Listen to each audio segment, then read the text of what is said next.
di terakhir bicara tentang ERP atau penerapan sistem dari bisnis proses yang ada yang kita bahas. Nah, ini jadi kayak kita eh, bersiap-siap untuk memahami dulu kenapa information system itu perlu dan kalau penerapan itu nanti gunanya buat apa gitu. Nah, dan Bu, pada chapter satu ini nggak terlalu banyak yang dibahas. Kalian saya buka aja bukunya deh, sebentar. Nggak terlalu banyak yang dibahas. Nanti saya akan coba eh, keluar masuk ke buku yang disyaratkan sesuai silabus. Ini dia. Monggo Mas.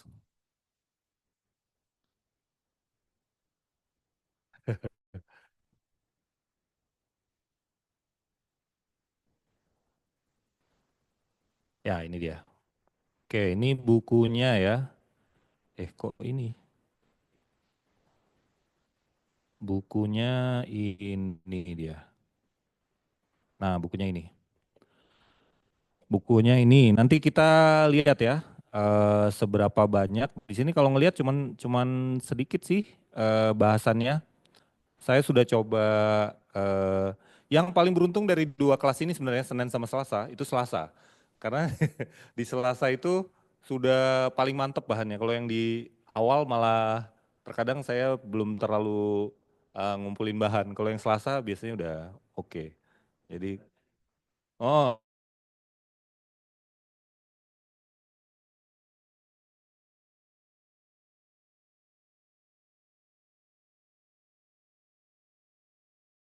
yang saya minta kan kelas ini kan Mas sama Mbak Mutia kan yang bikin citasi. Kalau yang lain belum ada itu. Walaupun yang di kelas lain tuh siapa Arfa atau siapa itu namanya yang waktu kemarin eh itu sesuatu yang menurut saya bagus karena usaha. Oke. Oke ya, kita coba masuk lagi ke sini ke PowerPoint-nya. Bentar. Jadi bolak-balik ya. Oke.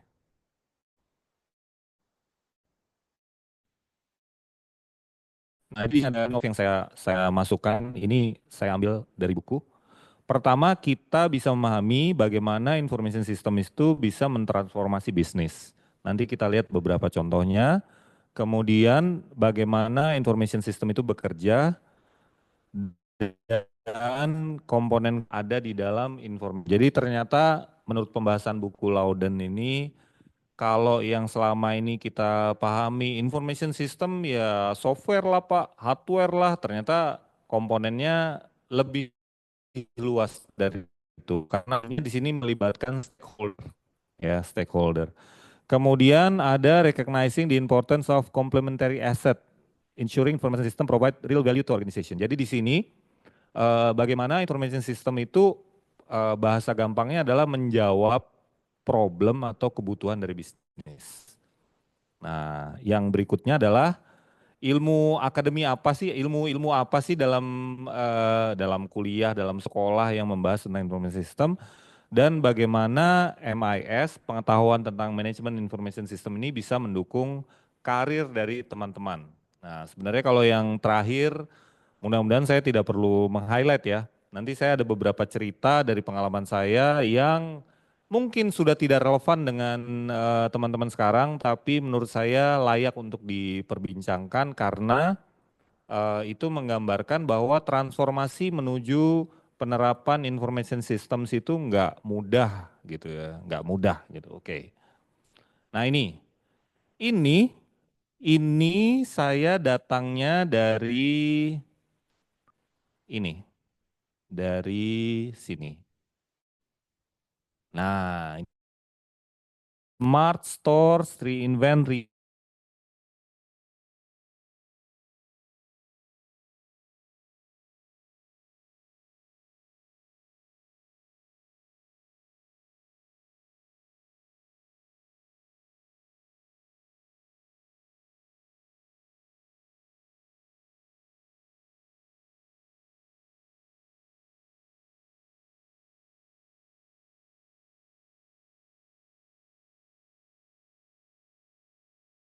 dari kiosnya itu.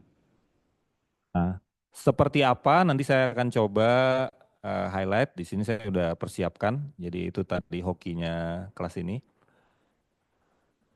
Sebentar, saya share lagi ke PowerPoint. Tuh, iki piye toh? Eh, wah, loh kok Zoom-nya tidak mau masuk?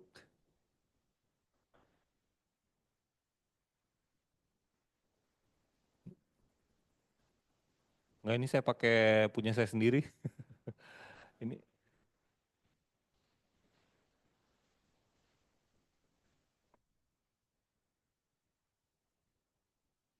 kenapa ini ya? Saya tuh coba dulu.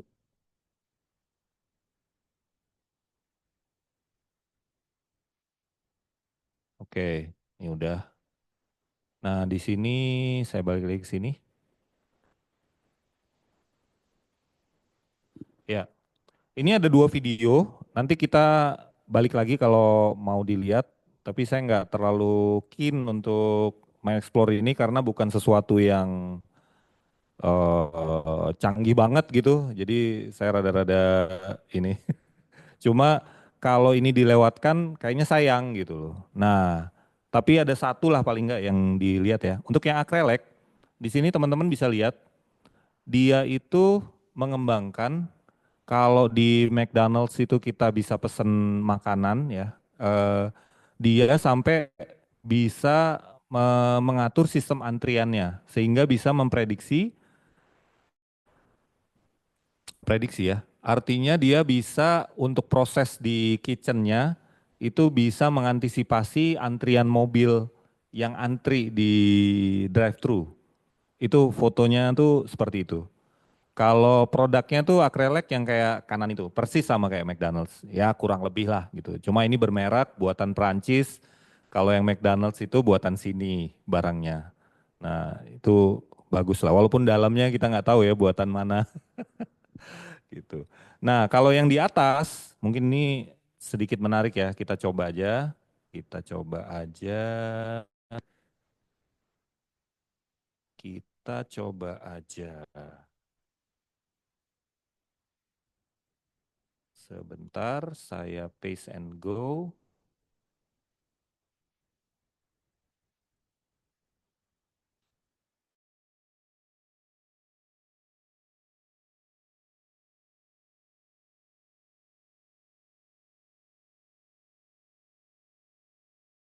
Lihat di sini ya.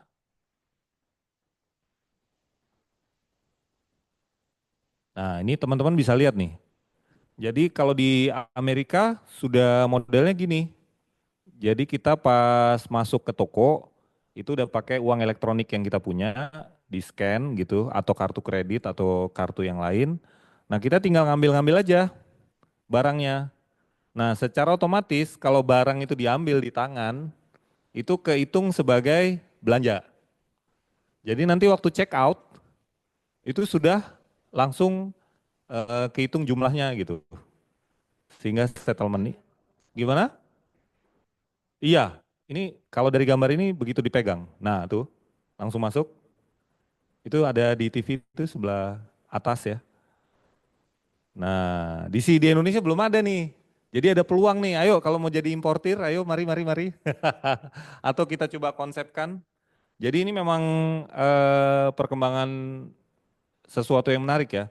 Jadi kalau teman-teman ngeliat ke belakang ya, kita udah ngebahas tentang teknologi yang semi tradisional seperti RFID, apa barcode, RFID itu kan udah dari zaman dulu juga udah ada gitu ya. Ternyata ini dengan menggunakan apa optical recognition kan ini. Nah, tapi kalau di penjelasannya di dalam apa di dalam artikel, jadi itu tuh dia pakai RFID juga Pak, RFID juga. Jadi kalau udah ditarik dari shelf-nya itu ketahuan bahwa ada barang yang diambil gitu loh. Nah kayak gitu. Jadi ini bisa. macam-macam. Jadi ini sesuatu yang menarik ya. Jadi tentang teknologi ini kita kalau terupdate itu jadi ngide gitu. Oh, ini kalau kayak gini bisa dipakai, berarti di tempat gua bisa juga nih dipakai apa gitu kan. Kalau kemarin kita ngebahas di gudangnya tempatnya Mas ya, itu kan cuma pakai RFID doang. Nah, kalau ini kan berarti ada yang lebih advance daripada RFID doang gitu. Ya, kayak gitulah misalnya. Tapi Pak, video itu hanya untuk berlaku satu orang ya. Kalau dua orang dia bingung dong. Siapa yang ngambil? Enggak, Susan kah? enggak. Oh enggak. Jadi ada satu sebelum sebelum video ini saya ini ya, di beberapa bulan sebelumnya saya suka apa iseng-iseng kalau misalnya nunggu tuh saya ngeliat YouTube Short. Jadi ada orang yang itu loh, aduh sebentar, saya sambil ingat-ingat. Jadi dia chef kerja di New York, eh tampangnya Jawa tapi apa, say what itu loh. Pernah dapat nggak? Nah itu kayak kayak begitulah. Nah dia itu belanjanya model begini, belanjanya model begini. Jadi saya pernah lihat waktu itu, wah keren juga ini ya di Amerika. Ternyata teknologinya kayak begini gitu. Nah pas ngebahas ini saya jadi apa melihat untuk teknologinya. Oke. Jadi ini buat apa ide teman-teman ya untuk pemanfaatan teknologi. Oke. Nah ini dia. Jadi kalau kita lihat dari sini ya, information system di dalam bisnis tuh perannya seperti apa sih? Kita lihat saja di sini, mungkin kita mulai dari business challenges. Nah, business challenges-nya ini apa yang mau kita solusikan, yang mau kita cari, apa yang mau kita capai lah gitu. Jadi di sini terlihat bagaimana kita berkompetisi sama online retailers gitu. Terus bahkan di sini adalah penerapan new technology dan benar-benar itu adalah kalau buat saya itu new technology kecuali kalau teman-teman sudah pernah belanja seperti yang tadi ya gitu. Saya kok dalam beberapa waktu ini belum pernah ngelihat itu bahkan di sekitar Indonesia. Nah di situ kita lihat bahwa business challenges itu, tunggu saya pakai laser pointer. Nah business challenges itu diproses nih sama manajemen. Nah, manajemen tuh memilih teknologi dan atau apa strategi yang mau dipakai tuh. Nah, kemudian secara organisasi itu di bawahnya terlihat bagaimana job function itu bisa dilakukan revisi dan atau bisnis prosesnya direvisi. Jadi kalau teman-teman ngelihat itu dibandingkan sama Indomaret misalnya, kan kelihatan apa aja yang berubah gitu. Mulai dari kasir, orang yang nyusun barang segala macam tuh ya mungkin dia operasionalnya cuma nunggu di luar kali ya. Nunggu di luar kali-kali ada maling kali, tinggal nungguin maling doang. Nah, terus secara teknologi di situ penggunaan smartphone, object recognition, kamera sama sensor. Nah, jadi di sini teman-teman bisa lihat bahwa dengan penerapan information system itu banyak yang berubah. Tapi satu hal jangan sampai lupa.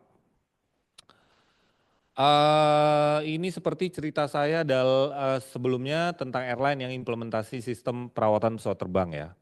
Jadi waktu itu aja dia memilih untuk investasi menambah orang secara manual untuk mengerjakan pencatatan perawatan pesawat terbang secara manual ketimbang investasi ke dalam sistem.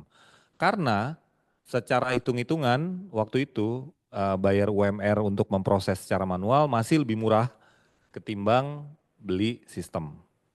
Nah, justifikasinya itu seperti apa? Teman-teman perlu ingat satu, bisnis itu tujuannya adalah mencari untung. Mau belajar dari SD sampai sekarang S2 sampai S3, saya yakin itu tidak akan berubah karena yang namanya bisnis itu mencari untung ya. Karena mencari untung tentunya either naikkan revenue atau ngurangin cost. Nah, jadi itu yang jadi pertimbangan, tidak ada yang lain kalau bisnis. Nambah revenue atau ngurangin cost. Nah, jadi di sini teman-teman bisa lihat bagaimana teknologi itu perlu dilakukan investasi ya, ada banyak poin tuh di situ ya. Nah, dari sana masuklah ke information system. Jadi kalau kita mau pakai di situ kan AWM Smart Shelf yang kayak tadi itu, yang barangnya langsung kedetek, itu berarti kita harus punya smartphone, object recognition technology, HD kamera, sama sensor gitu. Nah dari situ masuklah ke business solution.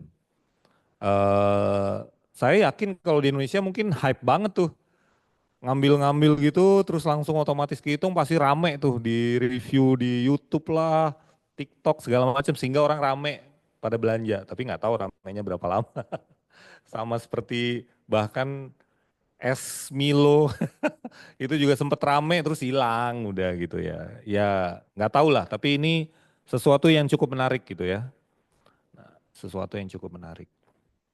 Nah ini yang sebelah kiri IT spending di Amerika. Nah, kebetulan di kanan itu Indonesia.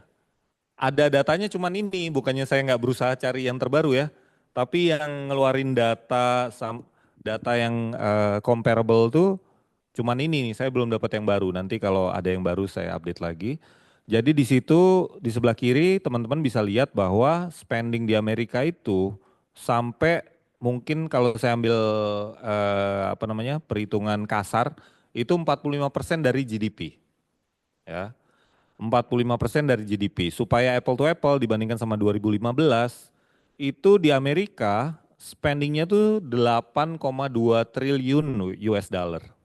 Sementara kalau lihat di Indonesia itu kan teman-teman bisa lihat tuh posisinya ada di 20 miliar cuman, 20 miliar dolar. 20 miliar dolar ya tahun 2015. Nggak nyampe 20 miliar dolar. Jadi di situ hardware-nya yang biru, software-nya yang merah, servicesnya yang hijau.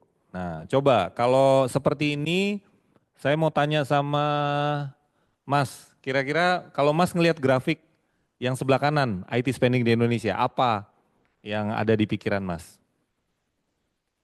Ini gue pengen pengen mancing nih. Heeh. Ya,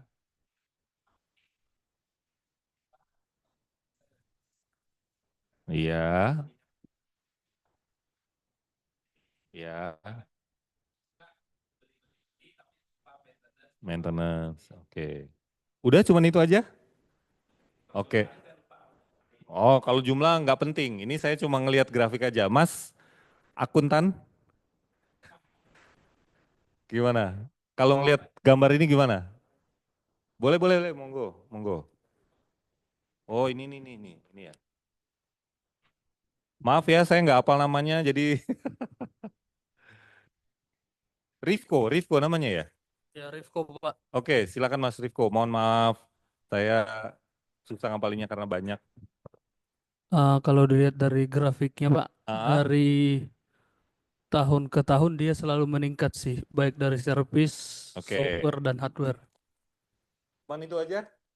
Akunting banget, meningkat. Mas, ada komen Mas dari grafik ini? Komennya masih masih kalah jauh daripada yang sebelah kiri, Oh Pak. iya, kalau itu udah jelas, 8 Itu. triliun sama 20 miliar, Terus itu bumi dan menegaskan langit itu. Pak Rifko tadi memang peningkatan itu sejalan di hardware sama softwarenya sama servicesnya dia akan sejalan. Tapi kalau di softwarenya kayaknya stagnan ya. Dari bentuknya kecilnya sama dari kiri sampai kanan. Nah, salah satunya itu mungkin ya software bajakan masih banyak. Mantap, silakan Mas. Namanya siapa Mas, biar saya hafal? Saya Berman, Pak. Firman, oke. Berman. Oke, saya coba Pak ya. Ya, Kalau dilihat dari grafiknya ini nih dari tahun ke tahun kan naik ya hardware ya. ya. Nah, either itu mungkin ada hardware baru kah? Mungkin Indonesia pada saat ya makanya Indonesia akan senang kali ya hardware baru ya. Jadi selalu nambah. Kalau misalkan dibandingin di sebelah kiri ini hampir sama nih. Dia nggak sampai dari 40 ke naiknya cuma 6,8% ya. Berarti dari tahun ke tahun ya mereka maintain hardware yang sama atau sistem yang sama. Dibandingin dengan Indonesia suka dengan hal yang baru mungkin Pak. Kalau Thank ada you yang Pak. KPK ini seru nih pembahasannya. Mas Julian, silakan. Kenapa hardware tuh gampang banget tuh. Silakan.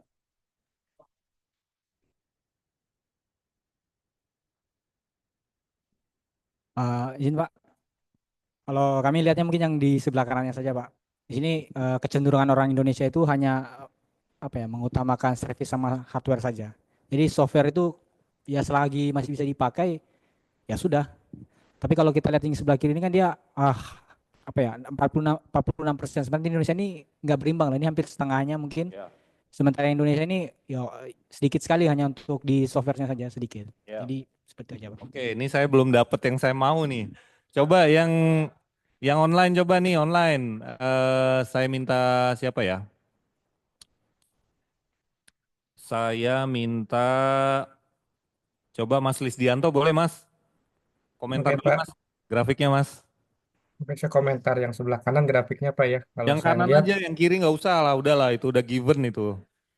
ya, kalau yang sebelah kanan, kalau dilihat berarti ini spend IT buat infrastruktur di Indonesia itu nggak terlalu signifikan sebetulnya Pak. Kalau saya lihat, karena ini kan dalam jangka waktu 5 tahun ya. Sedangkan kalau kita ngomongin megatron gitu, mungkin kecanggihan teknologi di luar kan perubahannya cepat gitu. Biasanya mereka spend buat buat apa IT itu lebih kenceng lagi dananya. Ya oke. Satu lagi deh perempuan ya perwakilan. Sri Utami atau Kesia nih? Siapa yang udah siap? Oh boleh deh Pak. Boleh, siap. Iya, eh, aku Keisha ya, bukan Mbak Ade. Kalau aku mungkin lebih highlight ke software kali ya. Jadi mungkin kalau dari grafik ini berarti Indonesia lebih banyak develop ke hardware. Berarti skill untuk bikin aplikasi dan lain-lain itu sangat minim ya. Sedangkan kita untuk operasional dan lain-lain itu kan butuh skill untuk mendevelop software ya Pak, yang tadi Bapak jelaskan itu kan. Ya. Oke. Gitu. Kalau saya malah sebenarnya nih yang saya pengen trigger ke teman-teman ya. Kan dari tadi kita ngomongin bisnis, bisnis, bisnis. Kok nggak ada yang terpikir bahwa, wah berarti bisnis software sama bisnis services masih terbuka peluang untuk kita kembangkan. Kebayang gitu nggak? Karena konsumsinya masih rendah. Kalau jualan hardware, ya udah umum gitu. Skeptis? Nah, silakan. Kita buka ini diskusi. Nah, saya juga punya pengalaman makanya saya pengen trigger ini. Silakan Mas kalau mau berkomentar. Tuh. Sekilas hardware ini pasarnya luas nih. Jadi mau software ya tadi seperti Mas Hayuti sempat bilang dan itu memang saya amini, bajakan itu banyak. Jadi untuk software kayaknya kurang berkembang ya di Indonesia. Contohnya game juga, kita kan kalau gaming banyak kan dari Singapura atau China ya software-softwarenya. Indonesia jarang gitu. Palingnya software-software yang apa kayak game-game yang ringan lah gitu ya. Tapi yang kayak gitu-gitu game yang Sedikit menambahkan boleh ya Pak? Well, we can agree to disagree ya. ya Pak, Nah, siapa? kalau dari pengalaman saya, nah ini ceritanya agak beda nih. Jadi kalau suatu bisnis yang sudah umum, itu barang yang kita mau jual, itu berubah jadi komoditi. Begitu udah berubah jadi komoditi, apa yang akan terjadi? Harga banting-bantingan. Contoh, tadi kebetulan udah nyebut laptop ya. Kalau laptop Mas, sama-sama Lenovo nih misalnya, tipenya apa? Mau T, L atau apa gitu ya. Ya udah harganya cuma segitu aja, marginnya tipis. Kalau hardware, tipis. Nah, jadi udah nggak bisa ngambil margin banyak-banyak. Jadi peluang bisnisnya tuh di situ. Kalau misalnya dari volume, setuju bahwa ya memang hardware lah. Jadi jualan laptop itu kemungkinan lakunya banyak, tapi dagingnya tipis. Nah kalau software, ini ada kaitannya sama laptop juga ya. Namanya desktop management system. Kalau produknya yang dibawa sama Lenovo itu namanya, aduh, kok gue lupa namanya. Ya adalah desktop management system, jadi intinya, hah? Bukan. Nanti pas udah, ada yang tahu? Apa Mas Krisna tahu? Jadi intinya kalau kita setting di situ, dia nginstall sendiri, ngapus sendiri. Saya kebetulan ada juga Pak produk itu Pak. Oh, ada juga ya, udah. Tapi ini Iya. dia menangnya karena dibundle. Jadi dia jualan hardware-nya itu tipis, ditambahin sama software-nya.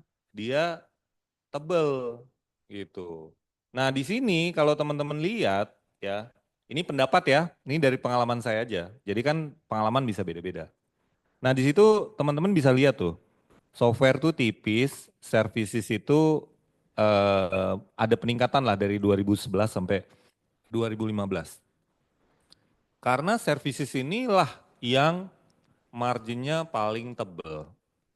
Karena services ini paling paling simpel contohnya kalau kita bilang managed service. Jadi kalau kita tadi balik lagi ke jualan laptop ya.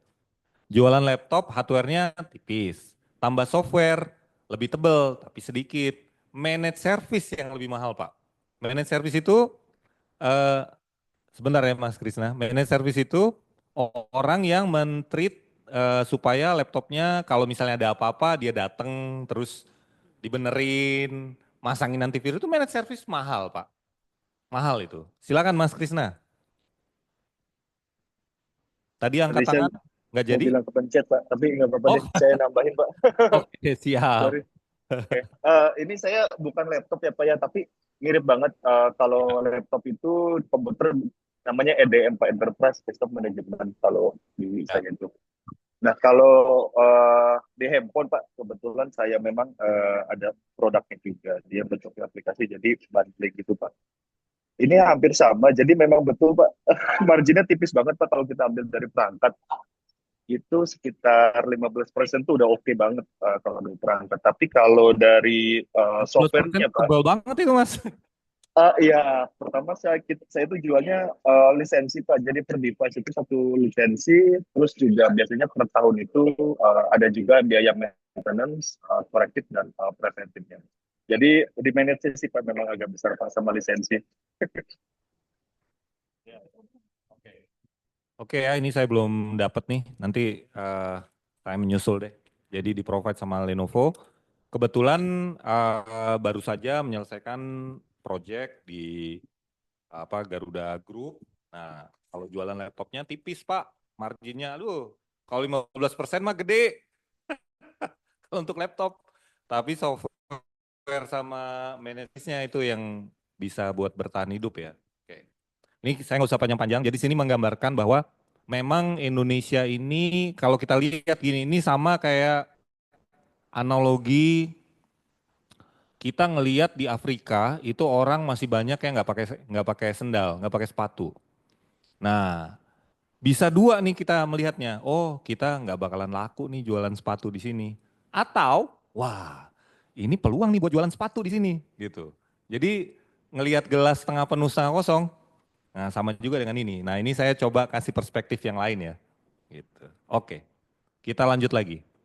Apa efeknya penerapan information system? Nah, pertama terjadi IT innovation.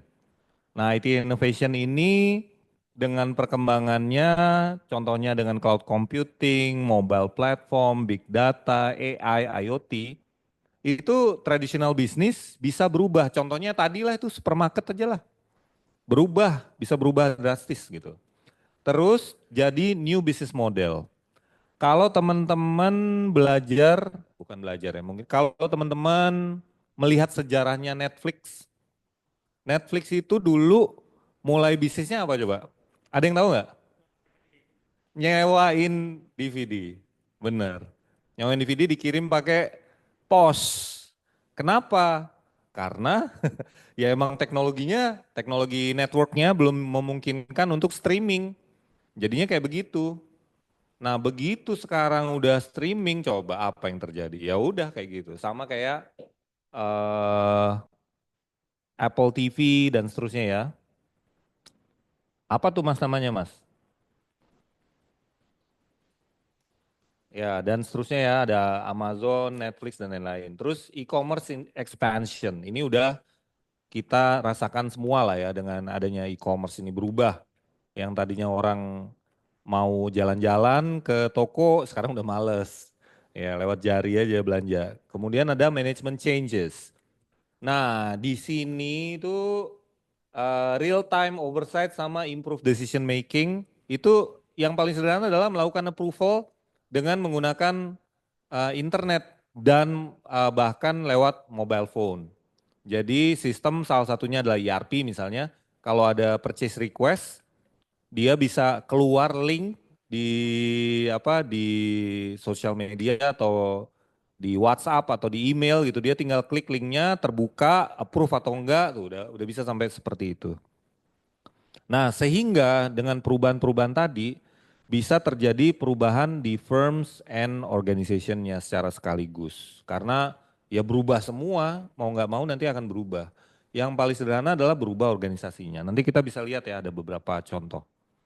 Nah, ini mau menggambarkan bahwa information system itu tidak bekerja sendiri tapi merupakan jawaban dari sesuatu yang mau dituju oleh perusahaan ya. Dalam hal ini adalah bisnis strategik, objektif sama bisnis proses. Dan itu di cover dengan software, hardware, data management dan telecommunication gitu. Nah, ini adalah contohnya nih. Ini dari buku juga, Jadi penerapan namanya Walmart Retail Link. Nah, di sini ceritanya adalah dengan menerapkan Walmart Retailing, si Walmart itu bisa mencapai penjualan sebesar 524 miliar dolar. Berapa itu kalau dirupiahin ya? Miliar dolar. Banyak banget. Nah, jadi Walmart dengan pemerintah Republik Indonesia saingan nih. Jadi memang luar biasa ya. Seperti itu, tapi di sini ada tapinya. Teman-teman bisa lihat, ini saya dapatkan dari internet juga, Walmart Retailing itu apa sih? Ternyata kalau teman-teman lihat di situ ada masalah accounting, finance, ada logistik, merchandising, sama data analytics. Ini bentuk dari apa? Ada yang bisa kasih saran? Mbak Susan mungkin? Mbak Susan? Ini apa ya? Ini apa ya ini? Pernah kepikir nggak? Ini kita udah pernah bahas sebelumnya loh. Apa kira-kira? Mas Ali mungkin? Mas Ali bisa? Ini Gimana? sistem apa ya Pak ya? Ya, ini ada sistem yang banyak, tapi di cover dengan satu sistem. Nah, itulah sederhananya. Mirip SAP ERP. gitu Pak ya? ERP, betul. Itu ERP ya, betul. ya, ERP. Jadi ini ERP ya. Sebenarnya ERP doang ini. Jadi Walmart aja implementasi ERP. Jadi kalau ada teman-teman yang masih ragu terhadap penerapan ERP, ya contohlah perusahaan yang gede-gede aja udah ERP. Dan kenapa kok Walmart ini fokusnya ke account, finance, logistik, merchandising, sama data analytics? Karena ini yang dibutuhkan oleh bisnis prosesnya Walmart gitu. Mungkin dia nggak butuh yang namanya MRO gitu ya, maintenance, repair, and overhaul. Mungkin dia nggak melakukan maintenance gitu ya. Ya udah berarti dia nggak perlu. Nah jadi ERP itu justru menyesuaikan dengan apa yang dibutuhkan oleh bisnis. Seperti yang ini ya, jadi bisnis objectives itu yang jadi utama. Oke, ini sedikit summary. Jadi information system and business rely on digital tools to stay competitive. Jadi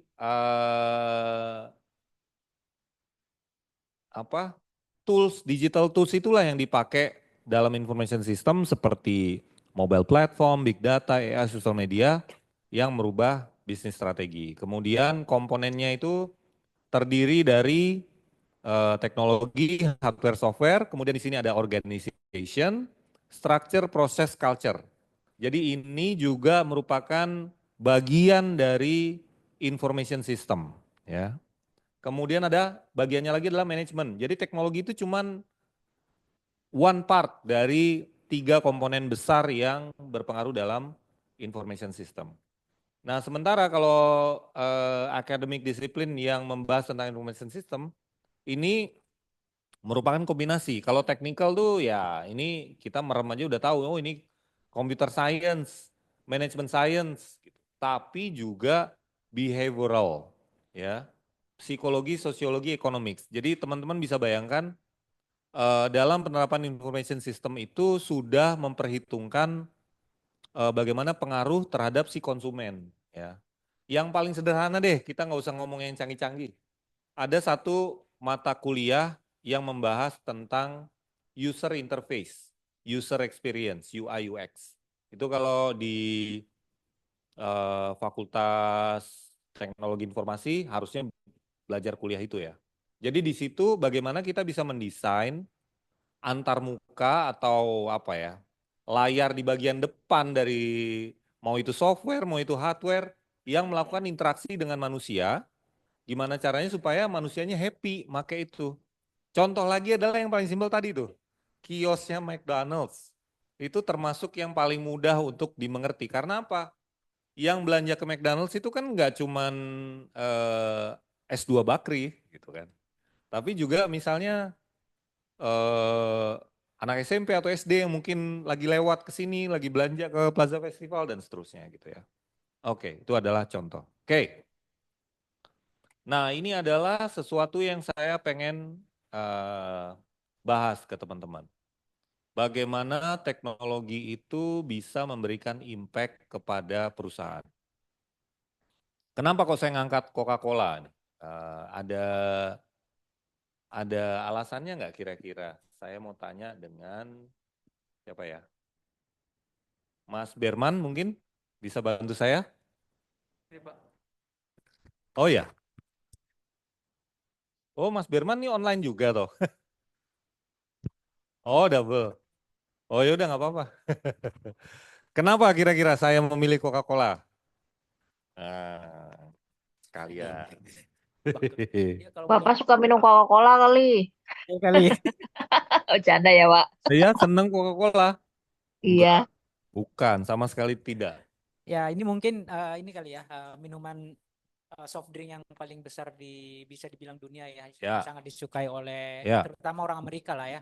Ya. Dan datang ke sini dengan satu semboyan itu always Coca-Cola. Oke, tapi bukan itu ya. Coba kita coba yang lain ya. Mas Era, mau coba Mas? Kenapa kira-kira saya memilih Coca-Cola nih untuk dibahas? Era Pamadia ya. Ya, hadir Pak. Ya, sebenarnya yang kita tahu adalah Coca-Cola adalah perusahaan yang sudah expand istilahnya dalam beberapa negara ya Pak. Oke, terus? Jadi pangsa pasarnya dan strateginya cukup ya menarik dalam artian para konsumen dengan iklan dan segala ininya menjadi tertarik untuk membeli dengan strategi mereka gitu sih. Kalau menurut saya. Oke, terima kasih. Mas Ahmad Ihsan, kira-kira ada ide kenapa saya milih Coca-Cola?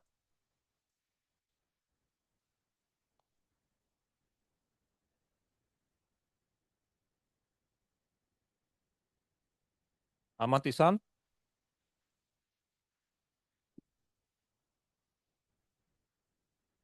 Mas Damara mungkin bisa bantu? Ayo, Mas Damara. Damara? Pelitsa itu, Pak, pelitsa. Ini sama kayak waktu saya sertifikasi manajemen resiko. Jadi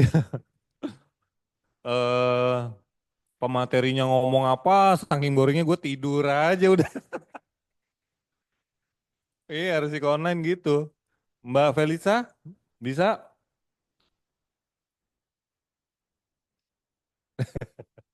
Sebegitu tidak menarikkah pokok bahasan gue nih? Izin, Pak. Bagus, Pak. Apa iki? Saya Pak. Oke, silakan. Silakan Mbak Ade.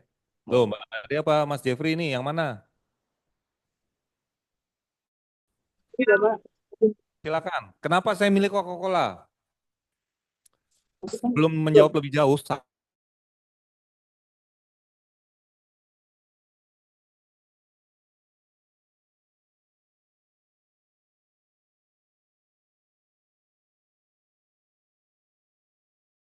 Nah, berantem sama Pepsi kalau nggak salah ya. apa? Berantem sama Pepsi itu udah lagu lama itu.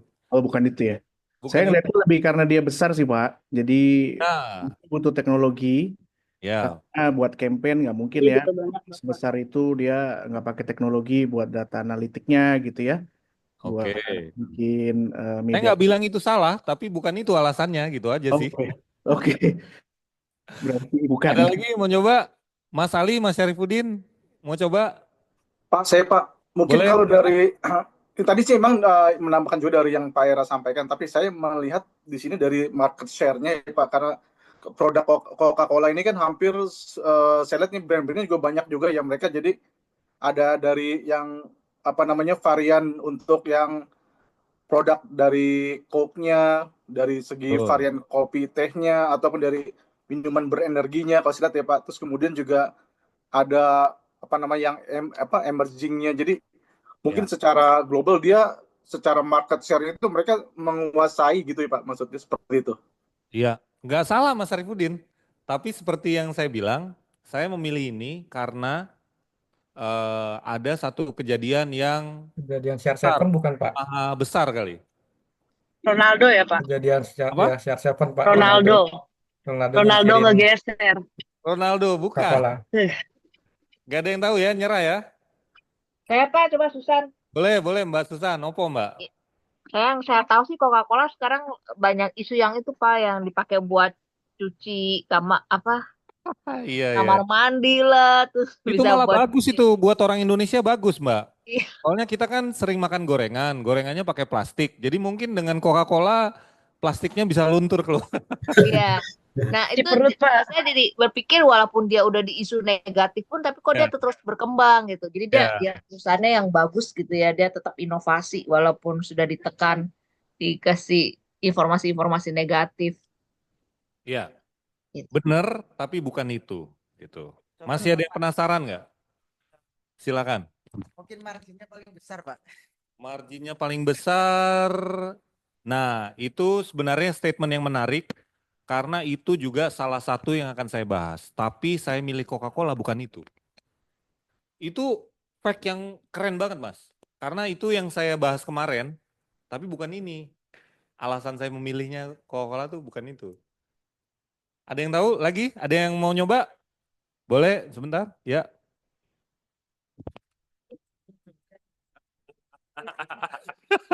Saya coba ya Pak. Ya. Mungkin Coca-Cola ini kan sebenarnya perusahaan yang sederhana ya Pak, hanya menjual minuman aja. Betul. Nah, jadi dia harus berinovasi keluar dari zona minuman menjadi menjual feels good, menjual pengalaman baik lah. Jadi dia harus banyak inovasi, melakukan perbaikan baik ke dalam operasionalnya maupun secara information system gitu kali ya. Itu tepat dan tidak ada yang salah, tapi bukan itu yang saya, bukan itu penyebabnya, beneran ini. Ada lagi yang masih penasaran nggak? Mungkin ada pengembangan, Pak. Halo. Ya, monggo. Mungkin kan kalau saya lihat dari produk-produknya itu kan soft drinknya itu lebih ke minuman bersoda, Pak ya, sama energi. Mungkin dia ada pengembangan untuk ke minuman seperti kopi dan ini Pak, dan teh gitu ya. Pengembangan produknya lebih ke yang sehat gitu Pak. Iya, itu ada salah satu strategi, tapi strateginya McDonald's kalau itu. Nanti jadi gini ya, ini nanti ada kaitannya dengan soal UTS. Soal UTS itu nggak ada yang 100% benar, nggak ada yang 100% salah, tapi bagaimana bisa membangun justifikasi terhadap jawaban yang teman-teman berikan. Makanya belajar pakai citasi itu. Jadi bisa aja setuju sama Starbucks, bisa nggak setuju dengan Starbucks, bisa pakai strateginya Starbucks, bisa pakai strateginya tukang gorengan, siapa tahu itu dia canggih gitu ya, tapi harus ada referensinya. Nah, Coca-Cola ini, Mbak Ade mau coba tadi penasaran masih? Mbak Ade mau coba atau enggak? Bapak tadi udah Oh dijawab enggak, juga oke. sama teman. Ya udah kalau enggak. Oke, kalau enggak ada lagi, jadi gini, apa peristiwa yang barusan terjadi? Nah, ini nih. Teman-teman ngikutin Warren Buffett nggak? Siapa Warren Buffett itu? Betul, investasi besar namanya Berkshire Hathaway. Oke, Warren Buffett pas di hari mungkin Minggu atau Sabtu atau Jumat dia mengumumkan pensiun. Nah, pensiun. Coca-Cola ini adalah salah satu saham yang membuat Berkshire Hathaway bisa sebesar sekarang. Tuh. Jadi peristiwa mahadasyatnya adalah ini dewanya investasi saham secara fundamental itu menyatakan pensiun. Pensiunnya bukan kaleng-kaleng Pak. Dia itu kan sebelum pensiun dia ngejual sahamnya Bank of America sama saya lupa satu lagi dijual. Jadi dia punya duit cash itu kalau nggak salah 300 miliar atau berapa miliar tapi dolar ya, bukan rupiah. Nah itu siap-siap dia sebenarnya kalau dari beberapa analisa itu menunggu kayak di Indonesia nih marketnya lagi crash. Jadi pada saat crash itu orang-orang yang kayak begini itu dia beli gitu karena bakal dapat untung di kemudian hari. Nah sedikit tentang Warren Buffett dan Coca-Cola. Jadi benar semua tadi yang teman-teman sampaikan. Coca-Cola itu produknya sederhana tapi kok bisa sampai sebesar sekarang. Nah, ini nih ada beberapa poin ya yang nanti kita mau coba highlight ya. Contoh nih, long term strategy di sini kita lihat. Organic revenues dari 4% ke 6%. Nah, di sini pertumbuhan revenue-nya cuma nambah 2% doang. Tapi 2%-nya Coca-Cola itu seberapa gede? Nah, itu yang kita belum lihat ya, nanti sabar. Terus operating income-nya seberapa besar? Earning per share, ini juga ada hubungannya dengan saham. Artinya apa? Si Coca-Cola ini juga memikirkan pemegang sahamnya. Jadi EPS semakin besar, itu artinya dividen juga kemungkinan semakin besar karena earning per share gitu ya.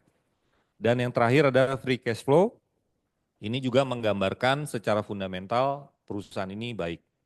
Jadi di sini strateginya itu adalah pertumbuhan dan juga secara fundamental kuat. Cara mencapai ini kita bisa lihat ke sebelah kiri untuk top line-nya dia ngapain. Pertama brand building, tadi teman-teman sudah singgung juga ya, yang always Coca-Cola lah itu kan salah satu yang dia lakukan. Kemudian di sini ada innovations and mergers and acquisition. Innovationnya apa nih? Ada contoh nggak? Mungkin saya mau coba diskusi lagi nih. Contoh inovasi yang dilakukan sama Coca-Cola. Mas Retno Santoro, bisa? Hadir Contoh Pak, sederhana. contohnya ya. Contohnya apa? Banyak minuman itu Pak, berasa-rasa Pak, selain itu Oh kalau Coke Pak. rasa-rasa ya. Tapi sebenarnya inovasi yang dilakukan adalah ini Coca-Cola kan strateginya nanti mau numbuhin revenue ya. Coca-Cola ini mungkin salah satu perusahaan yang bertumbuh mengikuti pertumbuhan penduduk. Ya, jadi orang semakin banyak dia bakalan semakin sukses. Kenapa? Orang minum Coca-Cola. Nah, jadi ini ada clue juga ya. Oh, berarti yang seperti Coca-Cola ada peluang dong. Contohnya apa? Indomie misalnya. Jadi Indofood tuh menarik juga tuh sahamnya. Kalau misalnya mau dipikir. Ini saya tidak terafiliasi dengan saham manapun ya. Ini cuma sedikit contoh dengan Coca-Cola. Nah, inovasinya itu supaya bisa tetap terjangkau apa yang dilakukan sama Coca-Cola. Dia ngeluarin botol yang lebih kecil Pak. 5.000 perak. Itu kan artinya dia aim-nya itu buat semua kalangan harus bisa beli Coca-Cola kan. gitu. Itu inovasi yang sederhana. Nah, kalau yang rasa-rasa, itulah kita lihat di mergers and acquisition. Yang paling simpel. Ada yang tahu sejarahnya Fanta nggak? Fanta kan kalau di sini punya Coca-Cola ya. Fanta itu aslinya dari mana? Ada yang tahu nggak? Itali. Apa? Itali. Itali. Kurang tepat Pak, bukan Itali. Jerman, Pak. Jerman, Pak. Nah, jadi kalau yang menjawab Jerman, siapa tuh yang jawab Jerman? Coba bisa terangin nggak? Karena Perang Dunia Kedua, Pak. Iya, pada saat Perang Dunia Kedua ini minuman buatan Nazi ya, gitu. Ceritanya gimana bisa jadi Coca-Cola, saya juga nggak ngikutin, tapi saya cuma mau bilang bahwa sejarahnya itu dari Jerman. Dan ada banyak poin di sini. Ada satu lagi nih yang dibeli sama Coca-Cola ya. Sebentar, saya lihat catatan saya baru dapat tadi. Saya baru dapat tadi. Oke. Body armor. Jadi ada body armor. Itu pada tahun 2014 dibeli sama Kobe Bryant. Seharga 10% dibeli itu harganya cuma berapa juta dolar. Kemudian pada tahun, bentar ya, pada tahun 2021 Coca-Cola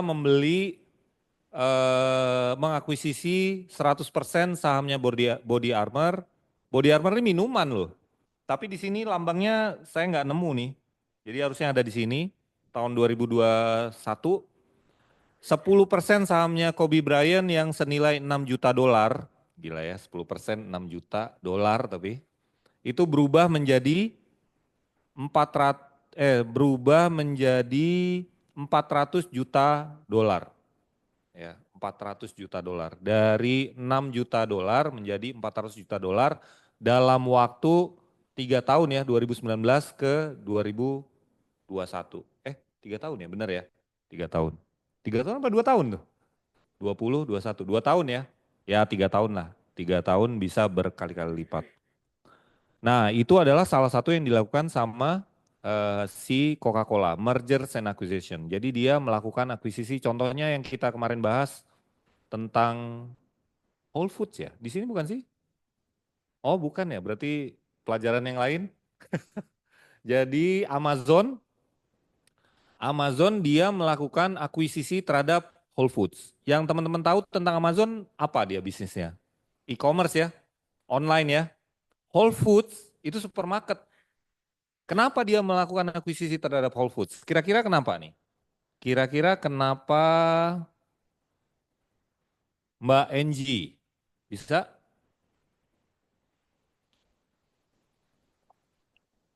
Mungkin untuk menambah fitur belanja kali ya Pak. Bisa buat beli makanan juga gitu. Kayak semacam Shopee. Ya itu nggak salah, tapi satu lagi online offline ya. Online offline, jadi dia memperluas pangsa pasar ya, luar biasa sih Amazon itu. Nah kembali ke Coca-Cola, di sini kan teman-teman bisa lihat ya branding, innovation. Nah di sini ada revenue growth management. Jadi gimana caranya bisa menggrowth revenue. Nah di sini ada satu hal yang menarik. Mungkin saya tanya sama teman-teman yang di offline aja ya. Pernah punya pengalaman nggak mau beli Coca-Cola, tempat Coca-Colanya kosong? Pernah nggak? Misalnya ke supermarket mau beli Coca-Cola, nggak ada barangnya. Nah, atau ke warung gitu misalnya, nggak ada Coca-Colanya, habis gitu. Nggak pernah kan? Ya, Nggak selalu pernah. ada, Pak. Nggak di Iya. stok. Nah, itu justru pertanyaannya Mas Ali. Kok bisa selalu ada gitu? Kira-kira kenapa Mas Ali? Kok bisa? Mungkin udah Everything happen for a reason. distribusinya udah bagus, Pak. Jadi Oh untuk iya stok itu distribusi, tapi kok dia bisa tahu kalau barangnya mau habis gitu? Nah itu. Ini yang ada hubungannya dengan kuliah kita sekarang nih. Kok dia bisa tahu sih?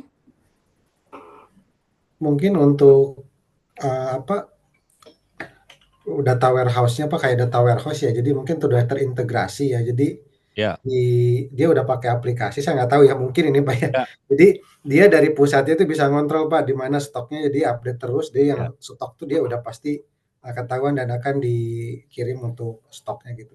Iya. Mungkin sih udah pakai Jadi aplikasi. jawabannya tepat tuh. Jadi yang saya mau bahas di sini kaitannya sama Coca-Cola, ternyata Coca-Cola itu, nah sebelum masuk ke Coca-Cola itu kita lihat dulu struktur organisasinya ya. Jadi struktur organisasi Coca-Cola sudah sedemikian dahsyatnya. Di sini ada yang sebelah kiri itu struktur yang terkait sama fungsi. Tapi ada campur juga teritori. Yang sebelah kanan itu teritori. Jadi bisa dibayangin operasional Coca-Cola sudah sedemikian besar. Jadi teman-teman bisa bayangkan aja ya, kalau misalnya ini contoh ya. Ini contoh Enrique Brown itu adalah presiden Latin Amerika. Kira-kira gajinya Enrique Brown seberapa gede tuh? Kita main goblok-goblokan aja. Gajinya berapa kira-kira si Enrique? Saya rubah pertanyaannya deh. Sekarang kalau gajinya direksi di Indonesia, mungkin kalau swasta kan ini ya beda-beda ya. Kalau BUMN deh, berapa itu rata-rata? 3 digit, 4 digit? Nah, itu aja. 3 digit, Pak. Ya, 3 digit misalnya ya, kita asumsi aja 3 digit. Kita asumsi 3 digit. Nah, si Enrique gajinya berapa? Nah, balik lagi pertanyaannya kan. Nah, kalau misalnya si Enrique itu gajinya sedemikian besar, berarti kalau ini dia sudah operasionalnya per teritori, teritori itu harus bisa membayar gajinya si Enrique dong. Nah, itu. Kalau dia bisa sebesar itu, berarti seberapa besar itu revenue-nya. Justru ini saya men-trigger ya teman-teman ya untuk melihat ya seberapa besar Toyota. Toyota lagi. Seberapa besar Coca-Cola kok jadi Toyota. Saya dikira orang Toyota loh sama kelas sebelah loh. Dikiranya saya orang Toyota, padahal saya sama sekali nggak ada urusannya sama otomotif. Gitu ya. Nah, inilah yang tadi diceritain sama Mas Ali. Jadi ternyata si Coca-Cola itu implementasi Salesforce. Salesforce itu CRM yang sudah diakuisisi sama SAP. SAP itu adalah yang kemarin kita bahas ya, ERP yang nomor 1 di dunia lah dari Jerman. Nah ada namanya Salesforce. Nah kalau kita ngomongin fitur, ini fiturnya ada macam-macam nih, ada fiturnya macam-macam. Tapi sebenarnya kalau dilihat di sini, itu cuma mencatat opportunity aja. Mencatat opportunity aja. Ntar. Nah, di sini kita lihat nih, sebenarnya apa sih yang dilakukan oleh Salesforce? Bentar ya.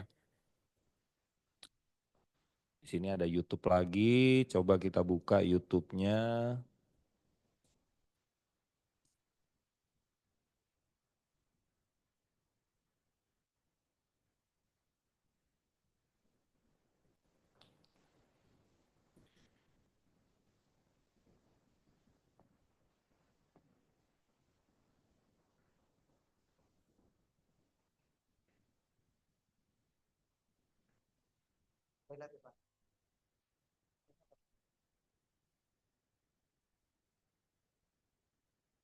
Tadi ada yang nangkap nggak? 1 million atau 1 billion drinks a day. Coca-Cola 1 billion drinks a day. Hah? Oh belum, oh sorry. Ada videonya, Pak. Ya. Pantesan.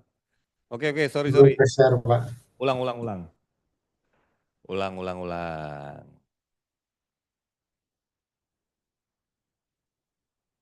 Oke. Ini kenapa saya nggak bisa full screen ya?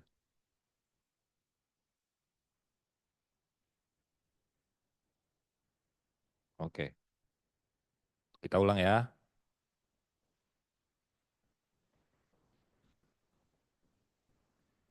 Ini suaranya nggak masuk ya? Oh ya udahlah. Iya betul Pak. Aja ya. Iya tapi subtitlenya bahasa begituan. Enggak, ini coba dilihat aja sistemnya yang dipakai sama Coca-Cola ya. Nah,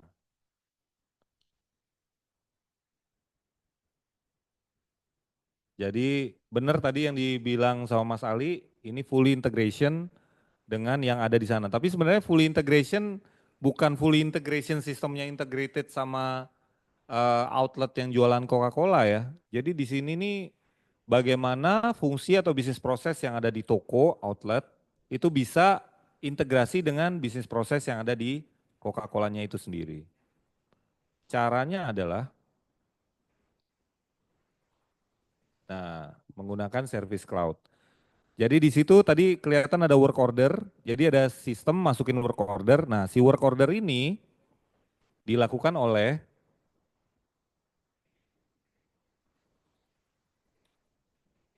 Nah, kalau ini dengan sistem yang sama, si customer service bisa ikut jualan.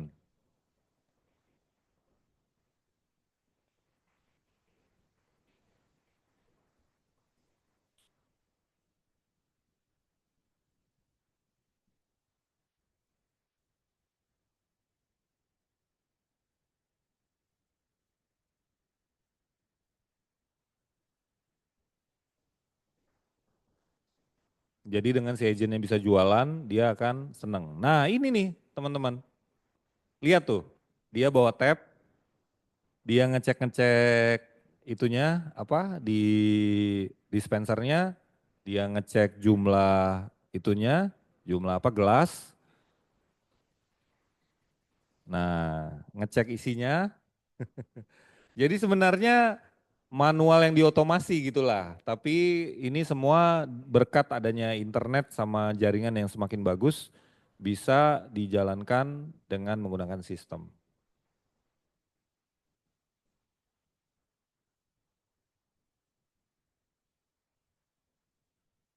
Bahasanya keren banget ya, connecting with the customers lah, apalah. Padahal cuma sistem order otomatis gitu. Itu sih sebenarnya. Nah, grafik-grafik ini kan nggak akan bisa terjadi kalau nggak ada yang input. Nah, itu teman-teman juga perlu.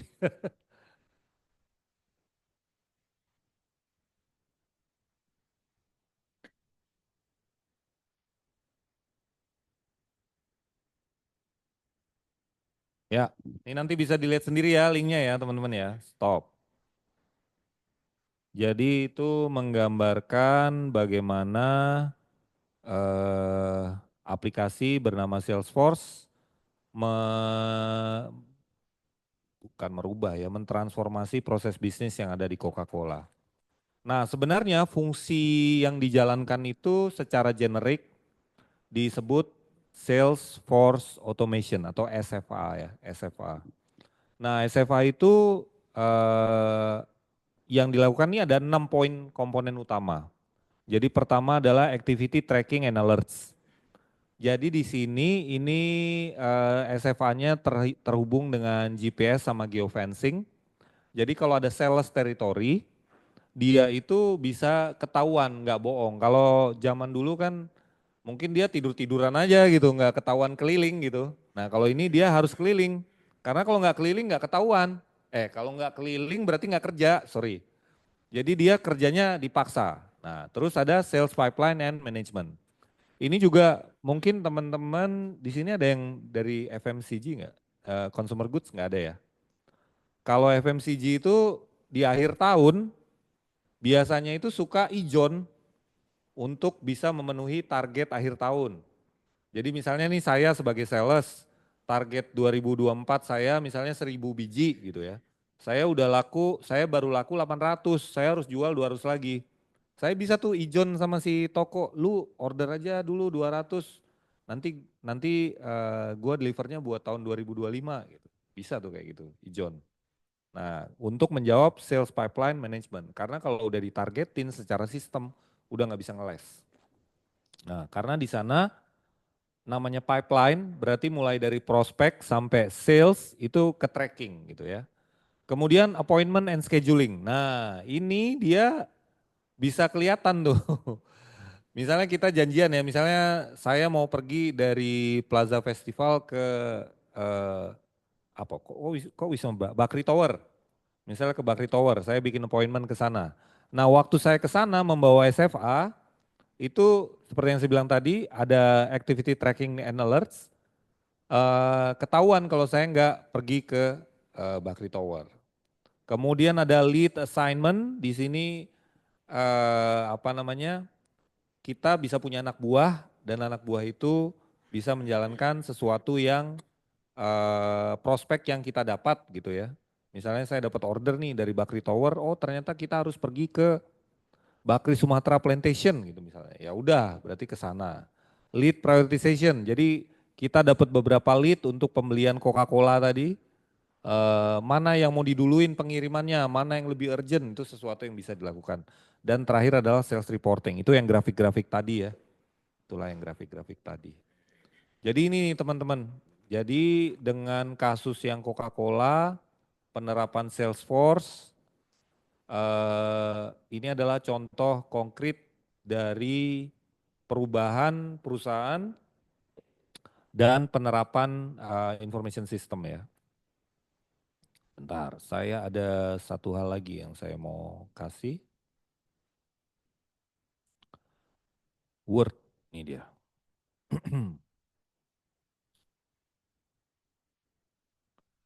Nah ini dia, jadi sejarahnya tentang Salesforce implementation di Coca-Cola, transformasinya ya. Jadi sistem yang lama siloed, berarti tidak terintegrasi, manual and slow. Ya ini sederhana lah, FMCG pasti begitu pas di awal-awal. Semakin lama dia terpikir, oh gimana caranya melakukan implementasi sistem. Nah pertama kali yang melakukan implementasi itu ternyata adalah dari Jerman. Jerman dulu nih implementasi, baru setelah itu Amerika ya. Nah kita lihat hasilnya itu apa. Jadi di sini pertama adalah yang tadi disebutkan jargon-jargonnya ya, real time connectivity, tapi itu ya cuma jargon aja. Ini yang penting nih, productivity gain. Ternyata setelah penerapan Salesforce terjadi 30% peningkatan productivity dari technical service, call center, dan efisiensi, dan call center efisiensi ya, terhadap improvement. Jadi di sini aja yang diukur bukan peningkatan sales ya nih. Bukan peningkatan sales waktu di awal-awal. Nah, customer satisfaction ya itu satu hal ya. Jadi di sini bagaimana implementasi ini apa yang dihasilkan. Ini belum ngomongin duit nih pada di awal-awal ya. Di sini bilang productivity 30%, padahal di sini adalah 30% dari technical services and call center. Mungkin ini outlet yang rusak bisa langsung dibenerin. Nah kalau di North America, ini teman-teman jangan sampai lupa ya, di sini ada 1.100 contact center di Amerika.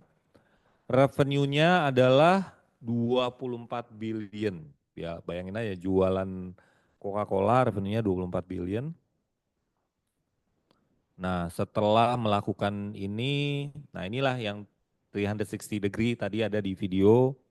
Kemudian standardized system, high transaction volume. Tapi balik lagi di sini enggak nyebutin berapa angkanya ya, berapa angkanya. Ya, ini nanti saya akan kasih juga ke teman-teman.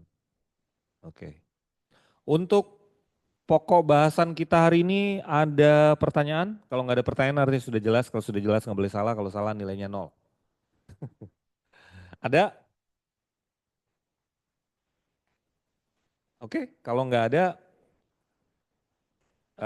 sedikit tentang UTS ya. Ini contoh aja. Jadi sebenarnya yang saya harapkan tuh teman-teman latihan mengutip. Ya ini kenapa saya bikin soalnya juga seniat ini. Jadi ada kutipannya, ada referensinya supaya teman-teman tuh bisa paling tidak terinspirasi untuk mengerjakannya seperti ini. Ini contoh pertanyaannya. Nah ini ada answernya contohnya ya. Di sini kan ada pertanyaan, formulating strategy. Help Starbucks formulate strategy for continued global success by applying step of strategy formulation for ideas, research company in the food and beverage industry that have successfully adapted the changing customer preference and challenges such as market saturation. Nah, di sini ada beberapa contoh yang bisa diambil ya. Satu, misalnya McDonald's. Jadi McDonald's di sini di Amerika itu ada gerakan lebih sehat gitu, lebih sehat tapi kok McDonald's. Nah, di sana ada salad, ada fruit based sides, jadi cemilan fruit based, ada plant based burger. Kalau di Indonesia burger aja kurang laku kan, yang laku ayam sama nasi. Nah, ayam sama nasi itu adalah implementasi localized menu ya. Ini McDonald's nih. Kalau ini di sini McFlurry, McSpicy, ayam gitu ya. Ini adalah salah satu localized menu ya. Nah, itu contoh McDonald's. Jadi ini juga mungkin teman-teman bisa aware juga. Contoh misalnya sambal deh. Sambelnya KFC di sini sama sambelnya KFC di Thailand, di Singapura, di Malaysia, itu kan beda itu. Kok bisa beda gitu? Kenapa bisa beda? Ya rasa, jadi enak menurut orang Indonesia sama enak menurut orang lain tuh beda ternyata. Tapi ada satu yang dianggap paling enak di dunia ya, dan ini kita harus bangga. Apa itu? Rendang, betul. Ternyata rendang itu dianggap enak sama orang seluruh dunia ya, jadi memang luar biasa rendang itu. Bersyukurlah kita yang sudah makan rendang dari kecil. Oke, kemudian di sini ada Pepsi, ada Nestle, ada Starbucks ya. Nah, saya ekspektasinya tuh jawabannya tuh seperti ini ya. Jadi dengan referensi seperti ini, saya berharap ini bisa dijawab ya. Gitu sih. Ada yang mau ditanya terkait dengan UTS kemarin? Mas Julian tenang aja. Selain ini ada lagi yang mau ditanya? Sudah pasrah, Pak, sudah. Oh, udah pasrah. Oke, kalau sudah pasrah. Oke, kalau dari pembahasan sudah tidak ada, kalau gitu kita absen nih, kecuali kalau masih ada pertanyaan dari teman-teman. Nah, kalau kemarin tuh saya ada men-share cerita gini ya, saya melakukan implementasi inventory management system di Aerofood. Nah, dia ada gudang baru. Nah, sebelumnya itu menjalankan dengan manual. Manual tuh contohnya misalnya untuk inventorinya dia pakai namanya stock card. Stock card tuh jadi kayak kalau zaman dulu tuh kartu nama ada A, ada B, ada C itu kayak gitu. Jadi dibikin kayak gitu. Terus ditulis isinya ada berapa keluar masuk tuh pakai kayak gitu. Nah, itu udah berjalan sebenarnya. Nah, tapi pertanyaan berikutnya itu sebenarnya begini ya teman-teman dalam penerapan information system. Sebenarnya tanpa information system itu bisa berjalan atau enggak sih? Coba, menurut Mas Rifko bisa apa enggak? Bisa. Bisa. Nih ya, Mas Rifko kan pakarnya laporan keuangan lah ya. Boleh dibilang gitu ya. Bisa enggak kita bikin laporan keuangan secara manual? Jurnal dulu, setelah itu jurnal dikumpulin, dijumlah, jadilah PNL, nih total revenue segini, total cost segini, sehingga kita dapat profit and loss segini. Bisa nggak kita kerjain manual? Enggak. Iya, informasi sama, sistem juga butuh informasi. Pertanyaan saya adalah bisa atau tidak? Bisa jawabannya kan? Hah? Kalau gila itu pertanyaan yang lain. Jadi pertanyaannya bisa atau tidak? Jawabannya tuh bisa, Pak. Iya, sebelum ada sistem pakai apa ya? Pakai Excel, pakai buku, ditulis. Bisa. Lotus sudah sedikit lebih canggih gitu kan. Bisa. Nah, terus buat apa kalau gitu pakai sistem? Ayo, buat apa? Hah? Memudahkan, oke, is one thing. Tapi kalau memudahkan itu saya harus investasi di software yang bukan bajakan, kan tadi kalau bajakan murah. Yang bukan bajakan gimana? Kalau sekarang mungkin accurate atau apa ya? Mas di pakai apa Mas? Menghilangkan human error Pak. Gimana? Pak Ali? Menghilangkan human error mungkin Pak. Menghilangkan human error, ya oke. Tapi ada juga sistem error. Biar lebih cepat ya Pak. Iya, waduh, saya nggak nyebut itu ya. Ya, menghilangkan human error, benar, benar. Saya nggak bilang ini salah, nggak bilang ini salah sama sekali. Semuanya benar.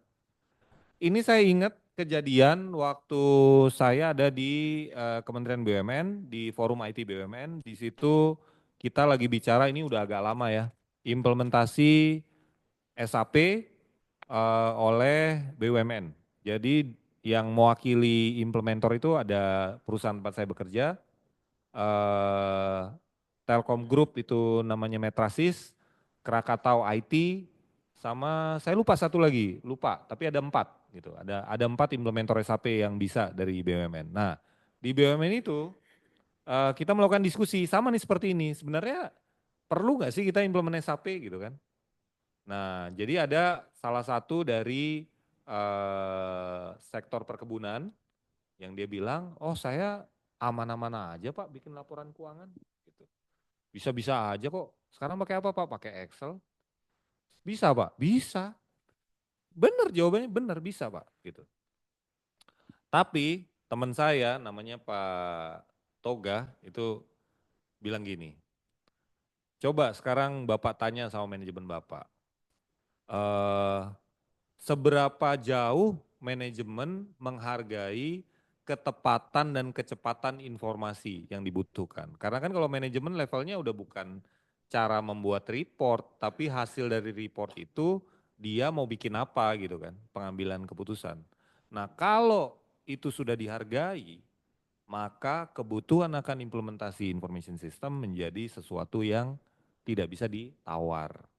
Dah, ini lompat lebih jauh lagi ya. Sekarang kan SAP udah berubah tuh, namanya S4HANA. S4HANA itu bedanya sama SAP yang standar, processingnya dilakukan, jadi saya coba terangkan pakai bahasa yang mudah-mudahan bisa diterima ya. Jadi kalau kita misalnya di laptop nih, waktu waktu misalnya aplikasi mau bikin report, nah sementara RAM-nya kita itu kan paling 8 GB, ini laptop saya 8 GB misalnya. Waktu dia processing kan nggak muat 8 GB dipakai buat processing report.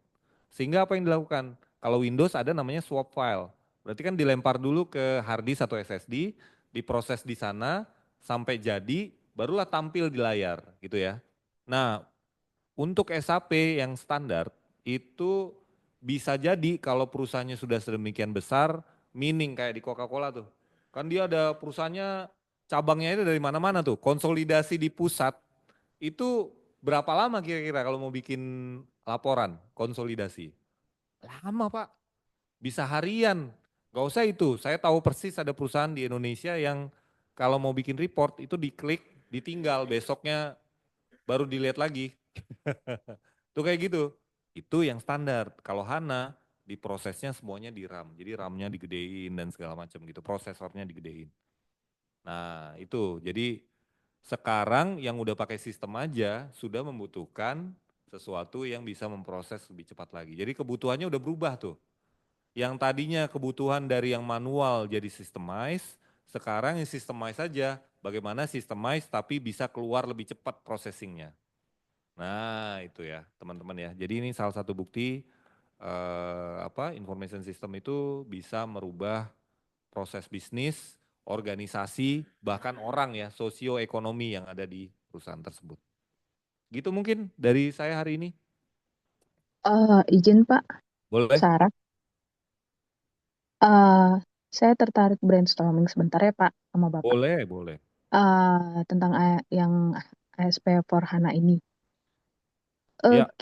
Karena saya perusahaan manufaktur memang sedang mencoba ini, benar kata Bapak. Tapi seefisien dan seakurat apa ya Pak? Kalau RAM-nya memang, ya memang benar kata Bapak, RAM-nya dinaikkan dan lebih sistematisnya lebih cepat. Memang betul Pak, saya udah praktekkan. Tapi kira-kira apakah akan ada develop lagi Pak soal itu? Akan ada apa? Sorry Mbak? Di develop lagi Pak. Di develop lagi? Ya pasti Iya. akan di develop lagi ya, pasti. Kalau akan di develop lagi, pasti akan di develop lagi. Yang paling penting itu adalah seperti yang tadi kita bahas di awal ya, bahwa information system yang terdiri dari software, hardware, dan network itu tujuannya adalah sebagai tools untuk mencapai tujuan bisnis. Jadi Betul. kalau kita kembalikan ke sana sebenarnya, tadi contoh SAP standar, SAP ECC6, ECC6, dan sekarang SAP itu ngeluarin S4HANA, SAP S4HANA, itu yang bagaimana melakukan konsolidasi, standarisasi, dan segala macamnya itu udah terlewat gitu. Jadi Iya, udah ada iya, kebutuhan baru lagi, kecepatan processing gitu ya. iya Nah, betul. apakah Tapi kecepatan secara, processing, ya, tapi kalau yang saya pakai Pak, ya. kendalanya di internet connection sih Pak. Karena kan, Nah, kalau internet connection di sini ada teman kita penyedia network, jadi nanti bisa berhubungan langsung. Tuh, nanti ditawarkan tuh katanya. Jadi kalau internet itu, ya, jadi ini tergantung kebutuhan, Mbak. Biasanya, maaf, Mbak Mariani, ERP-nya pakai apa, Mbak? Mereknya, Mbak? yang terupdate banget Pak, yang terkenal banget. Iya, ada apa enggak? Misalnya apakah SAP, apakah Oracle, apakah Iya, iya. apa? Itunya pakai Oracle. Project based arrangement-nya pakai yang ASP HANA itu yang terbaru karena manufacturing dan lebih detail ya Pak ya. Mbak udah pakai S4HANA gitu ceritanya nih. Udah Pak, Oh, tapi masih, iya. Dan dapat penawaran khusus, ya dapat penawaran khusus.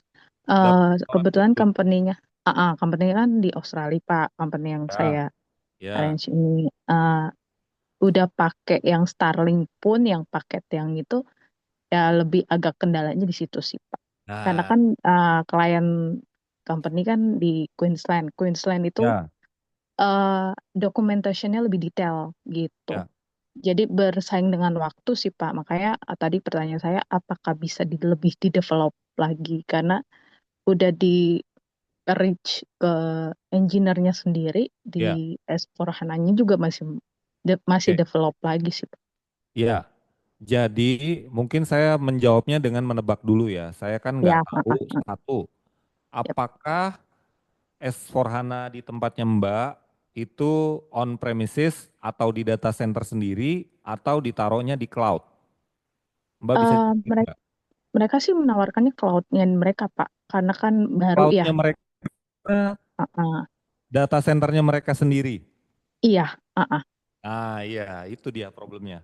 Jadi iya di betul. Indonesia, ini sekedar informasi aja di Indonesia ya, SAP itu tidak memperbolehkan implementasi S4HANA di luar cloud yang sudah ditunjuk.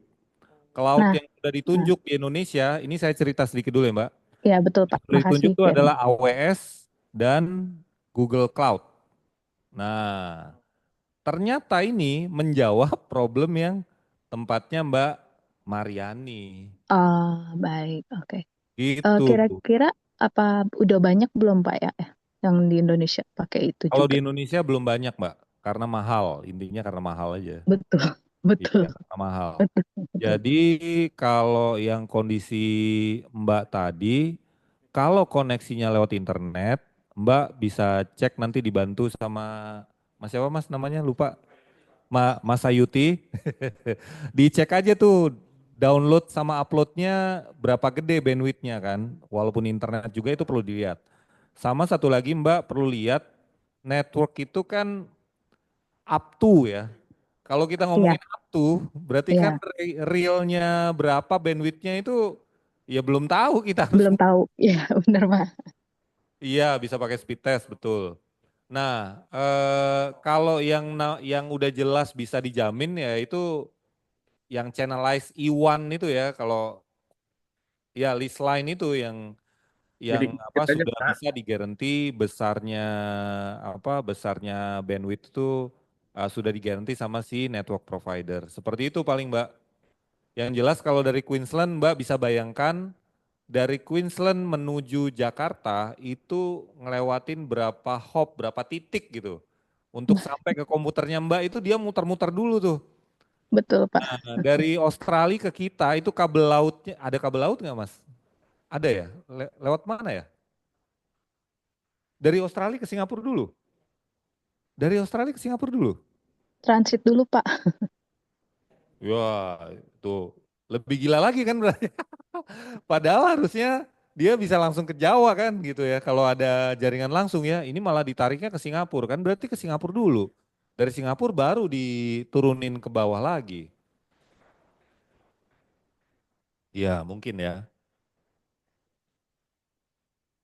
Ya, ya, ya kayak gitu. Oh, saya jadi terpikir satu hal. Sebenarnya ada solusi network accelerator ya, web accelerator, namanya Akamai CDN itu ya. Apa yang CDN, Pak? Itu Ya, konten buat lebih ke konten sih Pak biasanya Pak. lebih ke konten Buat ya. Iya. ya buat Ya, streaming tapi tuh. poin dari saya adalah mungkin perlu dieksplor hal-hal yang semacam itu ya. Kalau dulu Akamai itu eh Akamai pernah mengakuisisi perusahaan namanya Fastsoft. Kenapa saya tahu? Karena saya pernah jualan device-nya si Fastsoft. Si Fastsoft itu dia bisa mengkonvert. Jadi kalau teman-teman belajar teknologi digital, digital sama analog itu bedanya kalau digital itu data dirubah menjadi paket-paket kecil kemudian dikirimkan melalui jalur network. Nah, si Fastsoft itu ditemukan sama engineer dari saya lupa universitasnya, tapi dia pakai algoritma yang berbeda dari TCP/IP. Jadi algoritma pemecahan paket datanya itu berbeda dengan standar. Nah, jadi caranya adalah di tempat akses itu dipasangin device, device-nya itu berupa server. Nah, jadi nanti kalau datanya datang dan pergi melalui itu, dia bisa mempercepat prosesnya. Seperti itulah. Nah, saya yakin mungkin ada lagi yang lain gitu ya. Tapi dulu itu saya pernah mempromot namanya Fastsoft sebelum dia diakuisisi sama Akamai. Gitu Mbak. Mohon maaf kalau tidak menjawab, tapi ini saya berusaha men-share dari apa yang saya tahu. Nggak Oke. apa-apa, Pak. Namanya juga brainstorming. Terima kasih ya, Pak. Oke. Ada lagi teman-teman? Cukup ya? Kalau sudah cukup kita absen aja. Absen. Sebentar. Absen. Pertama kita coba dulu save.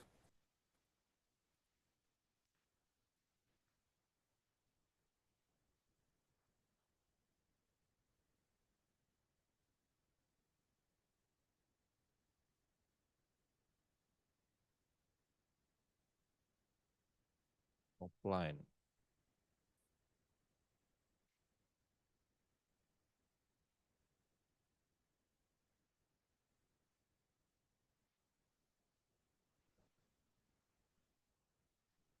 Nah, kan bener. Udah diisi langsung balik dia. Iya, bentar ya.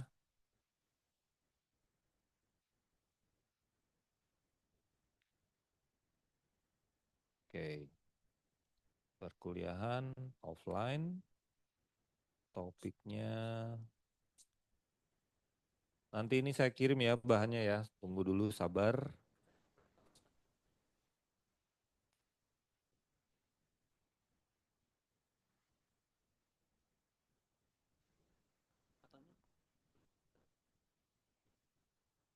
Reference.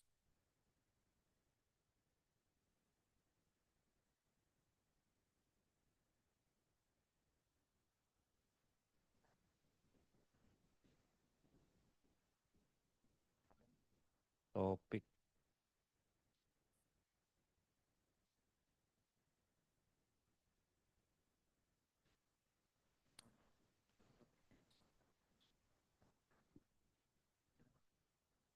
Oke. Ahmad Ihsan ada? Hadir, Pak. Share aja ya. Hadir.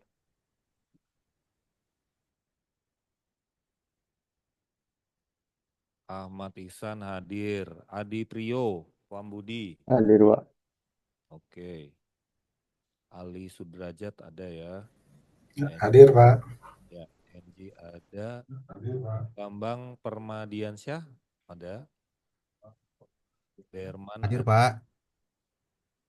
Damara ada. Era Pamadia ada nggak? Hadir, Pak. Hadir. Felitsa tadi dipanggil nggak nyaut, ada nggak nih? Hadir, Pak. Iya. Jeffrey ada ya. Julian ada. Kesia ada. Krisna? Hadir, Pak. Oke. Oh ya, oke Mas. Lisdianto ada. Hadir, Pak. Mariani ada. Meta ada nggak? Ada, Pak. Meta ada. Muhammad Agung? Ada, Pak. Oke. Mutia ada. Hadir, Pak. Nia Wahyuni? Hadir, Pak. Oke. Retno Santoro ada. Riko ada. Sayuti ada. Syera Vanessa? Ada ini Pak, ada acara di rumahnya dulu Pak. 40 harian papahnya. Waduh. Ini saya Hadir, Pak. dilema banget nih kalau begini-begini. Mendingan datang enggak gitu aja napa ya. Siti Adinda Nurlia. Tuh kan nggak ada aja ya. Sri Utami ada ya tadi. Hadir, Bapak. Ya, Susan ada. Sudin ada, Syarifudin ada. Rifko tadi udah.